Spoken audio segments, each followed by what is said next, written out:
अभी मैं आपको जो कहानी सुनाने जा रहा हूँ, उस कहानी को सुनने के बाद में आपको ऐसा लगेगा कि मुझे अभी कुछ एक्शन लेना है, मेरे टाइम की वैल्यू ये है और मुझे अभी इस टाइम को बचाना है और कुछ बड़ा करना है। ये कहानी आपको जिंदगी भर याद रहने वाली है, क्योंकि कहानी हम कभी नहीं भूलते हैं। कहानी हमें जिंदगी भर याद रहती है। हम कोई लेसन पढ़ते हैं, कुछ सीखते हैं, वो हम भूल सकते हैं, लेकिन कहानी हमें जिंदगी भर याद रहती है। यह कहानी है एक किंगडम की, एक ऐसे राज्य की जहां पर हर 5 साल में एक राजा को चेंज किया जाता है।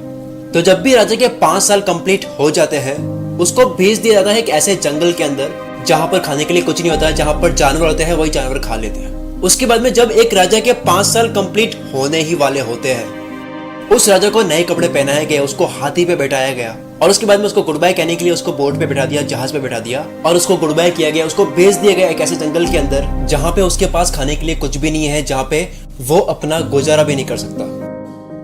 तो जैसे ही वो राजा भेज दिया जाता है, उसके बाद में वो सोचते हैं कि अब नया राजा कौन बनेगा हमारे राज्य का। तो उनको पता होता है कि हमारे राज्य में एक बंदा ऐसा है जो बहुत होशियार इंसान है और उसको राजा बना देना चाहिए।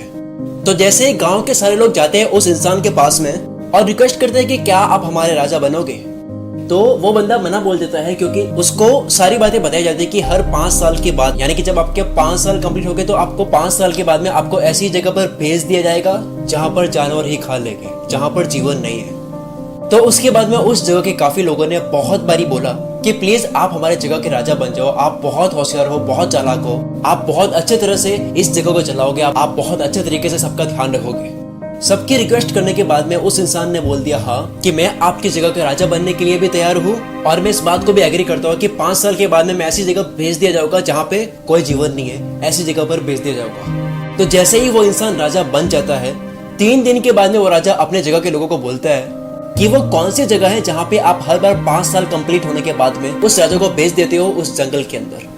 वो राजा जाता है अपने लोगों के साथ में उस जंगल के अंदर, विजिट करता है, देखता है कि वो कौन सी जगह है। विजिट करके देखता है कि वहाँ पे बहुत राजाओं की बॉडीज पड़ी है, बहुत राजाओं की लाशें पड़ी है। वो इतना ज्यादा घना जंगल है। वहाँ पे देखता है कि बहुत अलग अलग तरह के जानवर है। उसके बाद में राजा का चलता है दिमाग। उस जगह को देखने के बाद में राजा क्या प्लानिंग करता है, राजा अपने 5 साल में बहुत ही गजब की प्लानिंग करता है। यही से आपको कुछ सीखना है।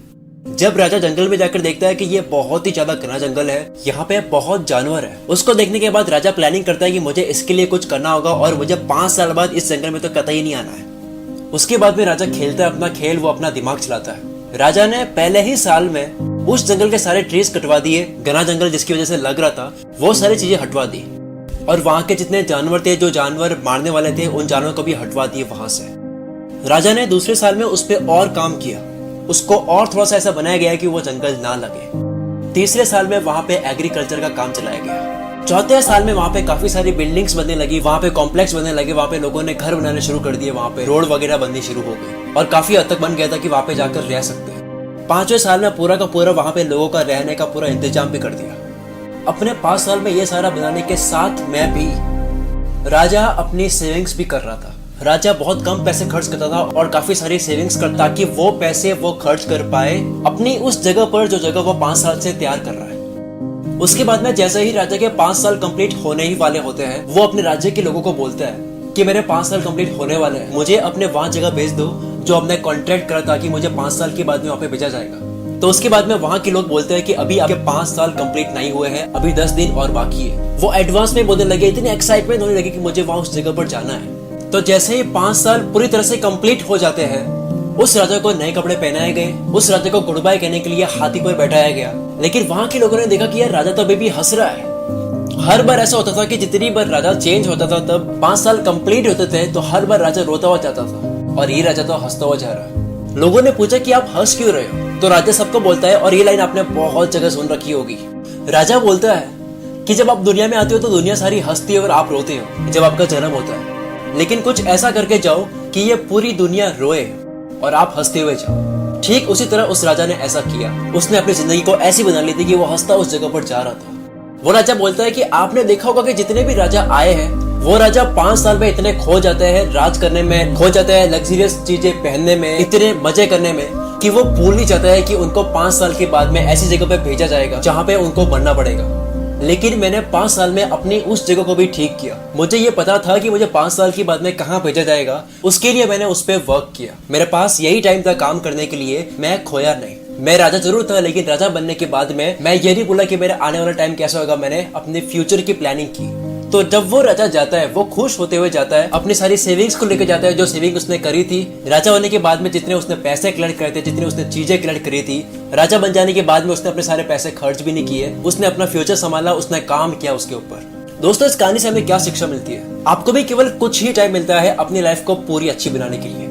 आप अगर मेरी एज की हो, अगर आपकी एज आती है 16 से 24 के बीच में, तो ये आपकी गोल्डन एज है। इस एज में आपको जितना जोश मिलता है, जितना आपको जज्बा मिलता है, जितनी एक्साइटमेंट आपके अंदर भरी होती है, उतनी आपकी दूसरी एज में नहीं होती है। इस एज में आपको इतनी मेहनत करनी है कि आपका फ्यूचर अच्छा हो, क्योंकि अगर आप इस एज में मजे करते हो, इस एज में आप केवल एंजॉय करते हो, एंटरटेनमेंट में ही ध्यान देते हो, तो हो सकता है कि बाकी राजाओं की तरह आपको भी ऐसे जंगल में जाना होगा, यानी कि आपको ऐसी गरीबी में जाना होगा जहाँ पे आपको जानवर खाया जाएगा, यानी कि आपकी गरीबी आपको खा जाएगी। लेकिन अगर आप चतुर राजा की तरह बनते हो, जो लास्ट में आया था, उसकी तरह आप अगर प्लानिंग करते हो, काम करते हो उस पे, तो आप आने वाले टाइम में अपनी लाइफ पूरी अच्छी निकाल सकते हो, बिल्कुल उस राजा की तरह जिसने अपने लिए उस जंगल को, पूरा जंगल कटवा के उस जंगल की बजाय एक किंगडम बना दिया, एक पूरा अलग राज्य बना दिया। क्या आप अपनी जिंदगी का एक राज्य बना रहे हो, या फिर आप अपनी जिंदगी के जंगल को जंगल ही बनाकर रख रहे हो? अगर आपको ये स्टोरी अच्छी लगी तो स्टोरी को शेयर करो अपने सारे दोस्तों के साथ में। ये कहानी आपको जिंदगी भर याद देने वाली है। 10 साल बाद भी कोई आपको कहानी सुनाएगा तो आपको यार ये कहानी मैंने सुनी हुई है, क्योंकि कहानी जिंदगी भर याद रहती है, लेकिन बातें याद नहीं रहती है। इस कहानी को शेयर करो अपने फ्रेंड के साथ में। आप मुझे इंस्टाग्राम पे भी फॉलो कर सकते हो, वहां पे भी मैं कंटेंट